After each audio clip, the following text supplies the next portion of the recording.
Nah, jadi 160.000 ini adalah biaya pakan harian yang harus teman-teman keluarkan ketika teman-teman mengambil jalan untuk memberikan pakan puyuh dari pakan pabrikan, kayak gitu. Nah, jadi kemudian kita compare ataupun kita bandingkan dengan kita pakan buatan atau pakan yang sudah diracik ya. Pakan yang sudah saya racik itu dengan pokoknya ribet ya teman-teman, kalau dihitung secara matematis di sini sangat banyak karena begini, kita ada suplemen, kemudian juga ada konsentrat. Konsentrat ini bahan yang dicampurkan ke pakan. Terus kita ada pakan pabrikan, pakan jadi ya, pakan jadi atau pakan pabrik. Nah, ketiganya ini kita campur atau kita mix. Nah, nanti kita akan ketemunya itu biaya per harinya sekitar 5.200. Itu sudah saya perhitungkan. Jadi nanti teman-teman bisa sambil cari atau nanti bisa saya kasih di video berikutnya pakan apa yang saya berikan, suplemennya, kemudian konsentrat apa yang saya gunakan, terus pakan jadi jenis apa yang saya pakai, itu mungkin di video berikutnya. Tapi intinya dalam video dalam pakan yang saya campur ataupun pakan mix yang sudah saya gunakan, itu biaya per harinya itu 5.200. Jadi sedikit lebih hemat dibandingkan 6.400 yang pakan jadi, sedangkan hasilnya itu tidak terlalu signifikan sih bedanya.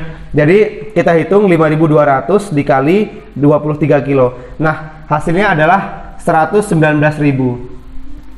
Ini 160.000 untuk pakan jadi. Terus di sini kita ambil ya 119.600 atau 120.000 lah ya. Jadi itu yang bisa kita dapatkan harganya.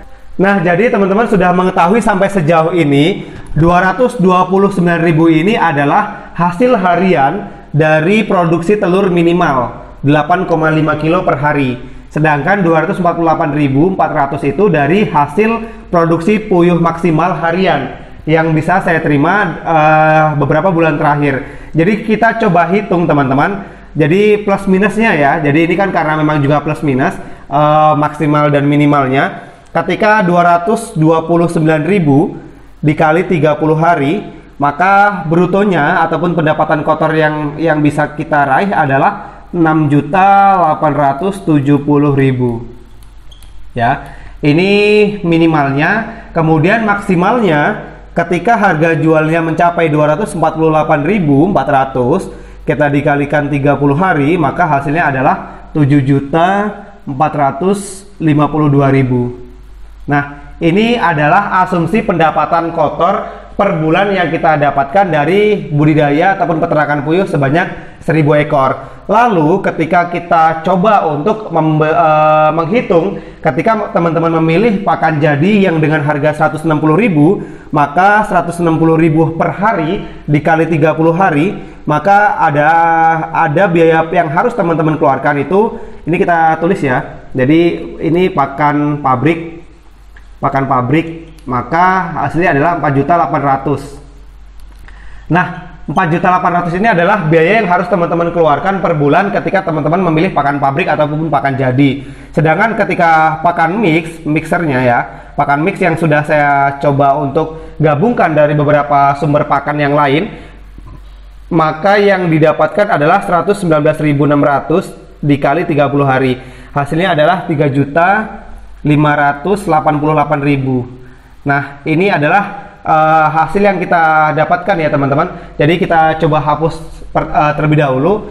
Ini kita hapus dulu. Jadi kita akan coba hitung berapa hasil yang kita dapatkan secara rutin per bulan selama masa produktifnya itu masih berjalan lancar. Jadi 6 juta, ini hasil minimalnya ya. Minimalnya yang teman-teman bisa dapatkan untung bersihnya itu 6.870.000 dikurangkan 4.800.000 rupiah. Nah, maka teman-teman itu ketika pakan pabrik minimalnya itu bisa mendapatkan keuntungan 2.070.000 ya. Ketika teman-teman puyuhnya 1000 ekor tadi bertelur 8,5 kilo per hari dan teman-teman memilih untuk menggunakan pakan pabrikan, maka teman-teman bisa menyisihkan 2.070.000 itu bersih per bulan. Nah, kemudian apabila teman-teman menggunakan pakan yang sudah dioplos, ketika produksi teman-teman minimalnya 8,5, maka yang bisa teman-teman simpan per bulan itu yaitu 6.870.000 dikurangkan 3.588.000. Nah, maka ini oplosan ya. Oplosan, maka yang bisa teman-teman saving adalah 3.282.000. Nah, jadi sampai sini sebenarnya sudah cukup kelihatan hampir secara signifikan. Jadi bedanya tuh cukup jauh ya teman-teman. Bedanya hampir sekitar 1.200.000-an sekian kayak gitu. Nah, itu padahal untuk produksi yang minimal, yang 8,5. Nah, kita ambil untuk yang maksimal. Jadi ketika teman-teman proses produksi telurnya itu sudah maksimal mencapai 9,2 kilo. Nah, jadi di sini penghasilan per bulan yang teman-teman dapatkan itu adalah 7.452.000 rupiah, dikurangkan apabila teman-teman menggunakan pakan pabrikan dengan dikurangkan 4.800.000, maka teman-teman bisa saving yaitu 2.652.000. Nah, ketika teman-teman memilih untuk ketika memang sudah paham, sudah mengerti bahan-bahan yang akan kita gunakan sebagai substitusi pakan jadi, maka sudah proses produksinya maksimal, kemudian sudah bisa mengoplos pakan sendiri, maka berapa sih sebenarnya yang bisa teman-teman dapatkan per bulan? Yaitu kita hitung 7.452.000 ya, dikurangkan pakan oplosan per bulannya 3.588.000. Nah, maka teman-teman bisa saving 3.864.000.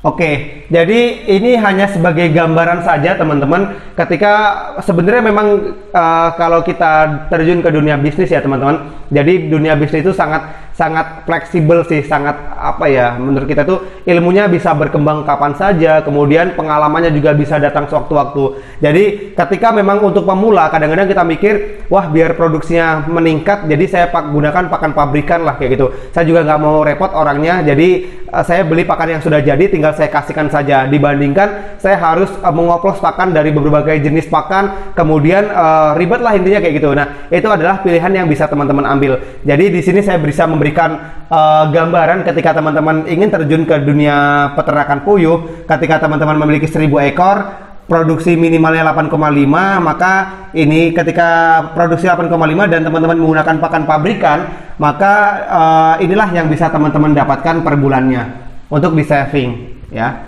untuk saving. Nah, kemudian ketika teman-teman bisa mengoplos ataupun membuat ransum pakan sendiri, maka inilah yang bisa teman-teman dapatkan. Nah, jadi itu yang bisa kita gambarkan teman-teman. Jadi itu bisa menjawab rasa penasaran. Jadi saya juga teringat satu hal, ketika pertama kali saya mengupload video yang waktu itu saya memberikan inspirasi bisnis usaha yang bisa dijalankan ketika masa pandemi. Jadi sudah ada yang komen, "Bang, berapa penghasilan puyuh per bulan?" Nah, waktu itu saya belum bisa jawab karena kenapa? Karena memang produksinya itu belum maksimal dan belum bisa lah dikatakan itu sebagai penghasilan bulanan. Nah, sekarang sudah berjalan 2 sampai 3 bulan, produksi telurnya sudah cukup stabil, kemudian saya coba berikan wawasan, gambaran berapa yang bisa saya terima per bulannya dari usaha puyuh ini. Memang tidak terlalu besar teman-teman, tapi ini juga bisa menjadi salah satu alternatif mengantisipasi adanya COVID-19 yang mungkin merampas usaha yang kita sudah jalankan, pekerjaan kita, sehingga kita di PHK dan kita tidak memiliki ladang penghasilan yang lain, tapi kita masih punya tabungan yang bisa diputarkan untuk bisa menjadi usaha-usaha dalam dalam memenuhi kebutuhan saat COVID-19 yang ada di Indonesia. Nah, jadi itu yang bisa saya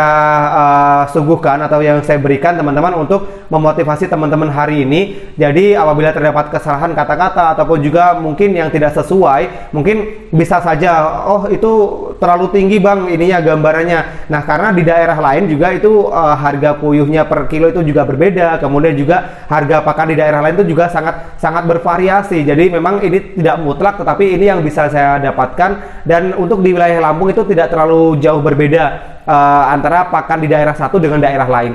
Terima kasih sudah menonton. Jangan lupa untuk tonton video saya yang lain. Jangan lupa like, komen, dan subscribe. Nah, terima kasih sudah memberikan dukungan selama ini untuk saya bisa terus mengembangkan channel ini dan memberikan wawasan untuk banyak orang. Saya Arif Prasetyawan dan sampai jumpa.